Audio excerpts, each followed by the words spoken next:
going on, good people? It's Iceberg. Happy Monday to you. Yeah, I know, this is a little different. I normally don't come to y'all on a Monday morning, but hopefully your week is starting off great. No reason you can't have a positive Monday morning message and get your mental on the right track. That's what it's all about, starting your day off on the right mental track so you can go out here and conquer whatever it is that you have set out for your day. Don't let anybody knock you off your square.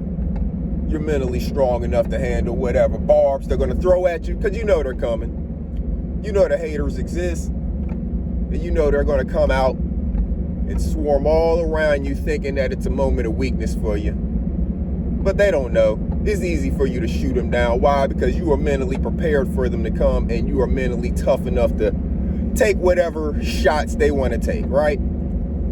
That's why we prepare our mind every day as soon as we wake up. We go ahead and start listening to that positive playlist, saying our positive affirmations, looking ourselves in the eye in the mirror when we're brushing our teeth, and speaking to all of the wonderful parts of our mind, body, and soul that we know exist. Yes, we see the things that we feel like we need to work on, but we speak to the things that we already feel positive about, so we can make sure that our entire mental psyche is starting off on that positive note to go into this day. We can find all the things in the world to start off negative and say negative and think negative, but let's look and search intentionally for those positive things when we're talking to ourselves, especially starting our day. Hopefully everyone out there had a great weekend, took advantage of some nice weather if you had it where you were. I know along the East Coast there were some tropical storms and things like that maybe caused some bad weather, some wet weather, things like that. But hopefully everybody is safe. Hopefully they got power restored in the areas that maybe lost it. And if you didn't deal with any of that, hopefully you took advantage of the seasons changing, weather starting to break. I know here in North Carolina, Zone 7B, our lows have gotten a little cooler now. We have lows down in the 50s, and that's what it looks like it's forecasted to be for the next, week to 10 days. So that lows in the 50s is a lot cooler than what we have been experiencing throughout the summer, of course, where our lows may be in the upper 60s. Now we're in the mid to low 50s. So it changes things. Seasons change, right? And yeah, I know most of the time I'm talking about plants in the garden. But today, with seasons changing, we also think about seasons changing in life, right? Not everything that we do, not every relationship that we enter, not every friendship that we have is meant for a lifetime. Some are only meant for a season.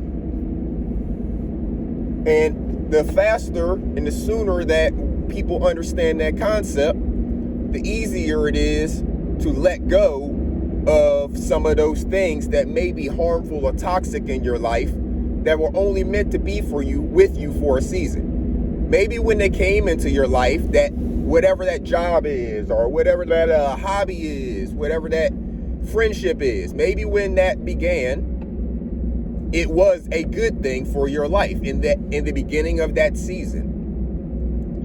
And maybe it lasted only a few months, maybe it lasted a few years, maybe it's lasted for a decade. Who knows? But the seasons still change. And that doesn't mean to say that all relationships come to an end. There are some lifetime relationships, of course. There are some lifetime jobs in a sense, where you're doing something, what your work is your passion.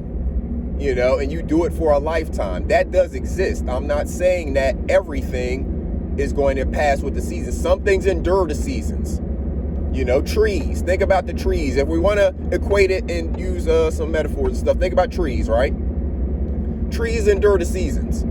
They lose their leaves. They come back in the springtime. They're green. And then in the fall, they turn brown. And then they lose them again. Trees endure the seasons.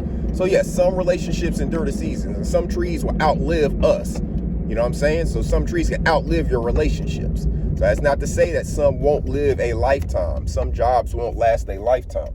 But what I am saying is that a lot of the things that we tend to hold on to were only meant for us for a season. However, we've continued to hold on to it almost like a hoarder, and because of that, it is now becoming toxic in our lives. Again, it could be a job, it could be a hobby that's taking too much of your time away from your family. It could be a relationship, whether it's a romantic one or just a friendship, or acquaintances or whatever. It could be any of those things.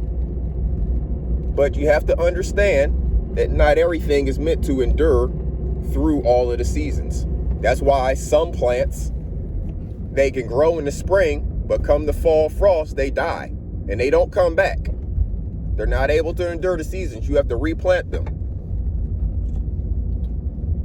So make sure that whenever you're doing some of your self-evaluations, your self-checks, thinking about some of the things in your life that are positive and some of the things that may be impacting you in a negative way, get to the root of the cause.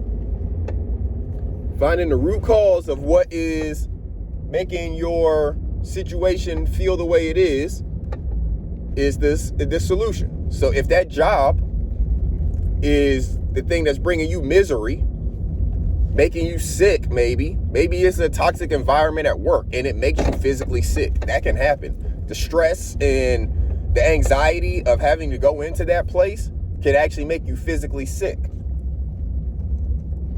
So find the root cause of whatever it is, if there are things like that in your life, and then see about how you can eradicate the issue or whatever that, toxin is.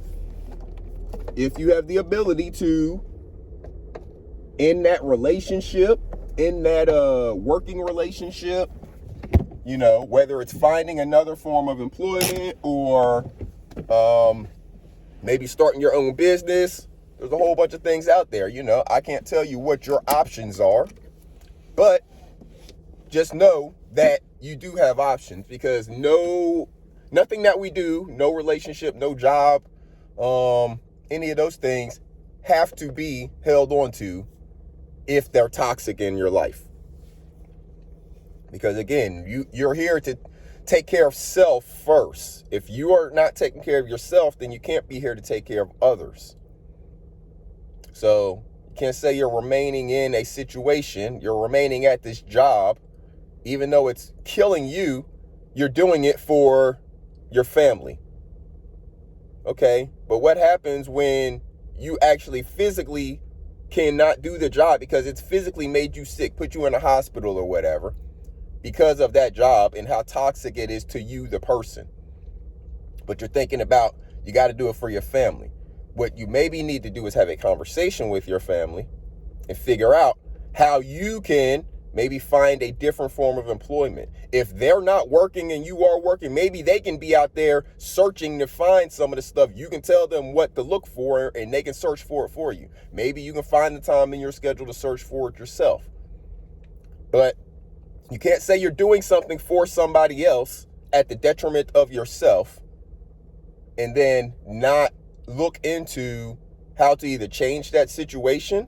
Again, I'm not saying you change your family situation. That's not what I'm saying. I'm saying you change whatever the situation is that's toxic. Your family is not the toxin. It's you thinking that you have to continue to work in a toxic work environment to support your family. That's what's the toxic thing. So make sure that whatever it is that you have going on in your life, if it's something that is negative, make sure it's not something that was only meant to be for a season and that you're holding on to something that maybe you were supposed to let go. We all do it. We all have a tendency to do it until we learn the lesson. And even when you learn the lesson, you still do it in your ways because we have blind spots. We've talked about blind spots before. We all have blind spots. Whenever I'm saying this stuff, that's why I say we a lot, because I'm talking about myself included, along with everyone hearing my voice.